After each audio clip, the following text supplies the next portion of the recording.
हे रायजोफोर मा खबर आसा खालामो नोंथांमोना बयबो मोजाङै दङ आंबो मोजां दङ आं गोबां बिजिमोन बिनि थाखायनो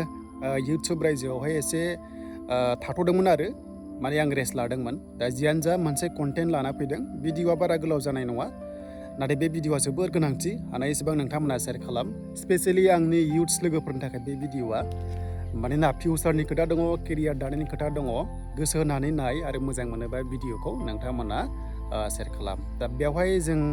गोबांथार कन्ट्रभार्सि कमेन्ट्स फैनायखौ नुनो मोनगोन फैनो हो जेबो नङा कमेन्ट्सआ फैखायो आरो बे कमेन्ट्सखौ लानानै नांलायनांगौनि गोनांथि गैया होननानै आं सानो आरो जायनाखि ससियेल मिडियायाव फैयोना कमेन्ट्सखौ सहायनो हायाबा आं सानो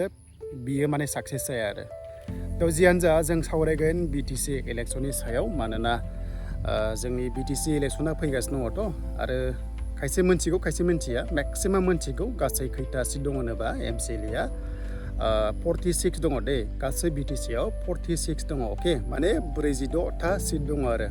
MCLA नाथाय इलेक्सनखौ गेलेयो गासै इलेक्सना गसङो माने 40 जना इलेक्सन गेलेनो मोनो आरो माने 40 सिटआवल' जोंहा मा इलेक्सना जायो आरो दा बे 40 सिटआ इलेक्सना जागोन जोंहा 22 सेप्टेम्बराव ना ओमफ्राय साननाया काउन्टिंआ माने रिजाल्टआ 26 एबा 22 सेप्टेम्बराव रिजाल्ट मोनगोन आरो सरकार दानो मोनसे पार्टिया बेसेबां सिट नांगौनो देरहानांगौ बेनो जाबाय 21 नांगोन 21 नांगोन जुदि मेजरिटि 21 मोनाबा मा खालामनो हायो एलायन्सआव सरकार दानो हायो आरो जेरै थांनाय बाराव दादोंमोन थिग बिदिनो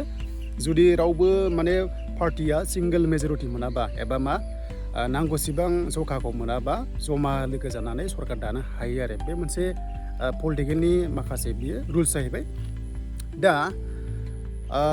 बाथ्रा जाहैबाय मा आंनि कन्टेन्टआ बेसो जे जों बबेयाव दायो बुलायनाय नुगासिनो दङ आरो बुलायनानै मा मोनदों मा मोनाखै बुलायबा मा खहा जायो जाया नोंनि लाइफआव बा आंनि लाइफआव आं बेखौसो दा इयुथ्सफोरजोंहाय रायलायगोन आरो जाहाथे नोंथांमोना प्रब्लेम जाया आपकामिंआव एबा नोंनि फिउचाराव जाहाथे नों फासिया बेनि थाखायसो बे कन्टेन्टखौ लाबोदों स' बिदिबा जोङो जागायनोसै बारा गोबाव खालामा सर्टआवनो रायलायगोन आरो सर्टआवनो जों बेखौ दायो जों नुगासिनो दङ माने कमेन्ट्सफ्राव फेसबुक जा इउटुब जा ओरैबादि नांलायनांगौ जेबो नङा गोसोबादि नोंथांमोना कमेन्ट्सआव नांलायनो हायो नाथाय मोनसे बाथ्रा जायनो नोंथांमोना ना फिजिकेलि जुदि बुलायो पलिटिकेलाव बेबादि बुलायनायखौ जों नुबोदों सिगांनिफ्रायनो गावबागाव पार्टि लायै पार्टि ओरैबादि माने स्ट्रं दायो बर्थमान माने गासैबो पार्टिया स्ट्रं नाथाय सरकाराव सोर फैगोन फैया बेखौ रावबो डाइरेक्टलि बुंनो हाया बियो डिसाइड खालामगोन पाब्लिकआ भट थुनाय सायाव आरो माने पाब्लिकआसो सायख'गोन जे हाजार लोगोबाबो सोरबा थुयो सोरबा थुवा बेखौ जोंहा बुंनांगौ जेबो गैला उननि बाथ्रा नाथाय आंनि बाथ्रा कन्टेन्टआ बेसो जायनोखि 18 इयार्सनिफ्राय 40 इयार्सनि गेजेराव दङ आरो नोंथाङा माने जब साख्रि बाख्रि नागिरगासिनो दङ दा आं बिनि थाखायसो भिडिअ खालामदों ओमफ्राय आङो रायजोफोरनि थाखायबो बुंगोन जे पलिटिकेल लिडारफ्रा गासैबो लोगो गोजा जिनाखि लिडार्सफोरना बिथांमोना हरसेयावनो सोलायनो हायो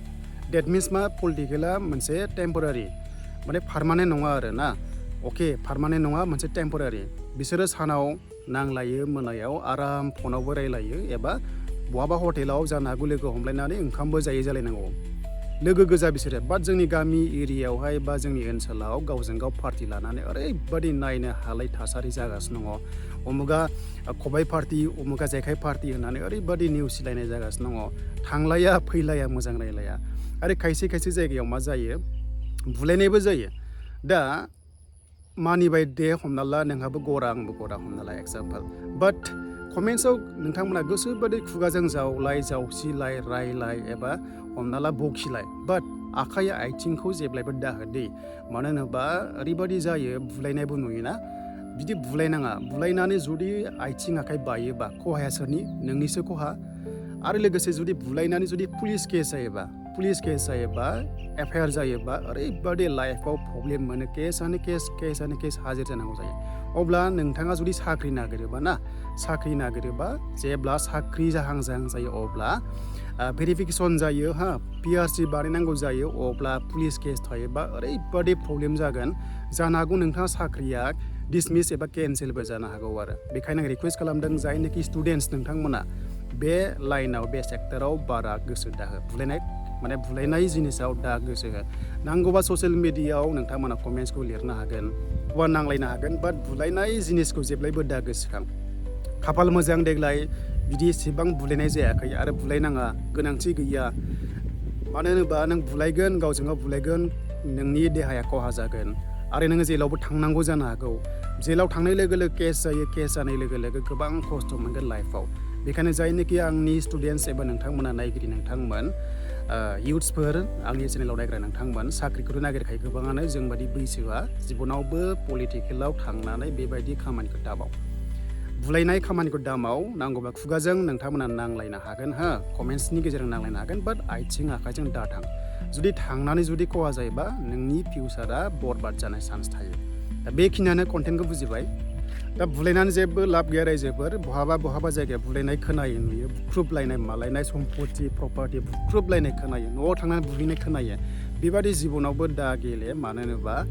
दानिया टेक्न'लजि स्मार्ट जुग जाबायथ' मोजां कन्टेन्ट मोजां लेक्सार हो इयुथ्सनि गोसोखौबो इयुथ्सनि थाखाय मा सानदों सरकारा मा इनिसियेटिभ लागोन लाया मा भिजन दङ बेखौ मोजां फोरमाय जाहाथे इयुथ्सफोरा बुजिनानै चइस खालामो जे सोरनो होयोबा माने फिउचारा ब्राइट जागोन बा गोजों जागोन आरो जोंनि थाखाय खाबु मोनगोन आरो बेखौ नाय जे फैसा बे पलिटिकेलाव सोलियो बेखौ जों खोनाबोदों फैसा होयो होननानै खोनाबोदों बाट आं दासिमबो नुवाखै डाइरेक्ट लाइभ नुवाखै आरो जियानो जा खिन्थु भट चइस खालामनाया नोंथांनि आसि बिमायावसो आरो नों सोरनो थुवा बे नोंथांनि सायाव सोरखौ मोजां मोनो थुबानो जाबाय भटखौहाय सोर मोजां मावदों इयुथ्सनि थाखाय रायजोनि थाखाय बेखौ नाय बाट आंनि कन्टेन्टआ बेल'मोन जे बुलायनाङा बुलायबा नोंनि लाइफआ खहा जागोन आरो लोगोसे न'खराबो खस्थ' मोनो लिडारफ्रा सोर साबैसे नोंखौ बासायगोन बेखौ नोंथांमोना मिथिखागौ थ' बेनोमोन नोंथांमोननि थाखाय मोनसे भिडिअ आं दा दुब्लियाव दङ ओरैबादि गरमनि गेजेरजोंनो नैबेयाव बेरायफैनानै एसे बे सर्ट भिडिअ खालामबाय जाहाथे आंनि नायगिरि लोगोफ्रा एसेब्लाबो माने सांग्रां थायो जे बे खामानियाव आगान दाहो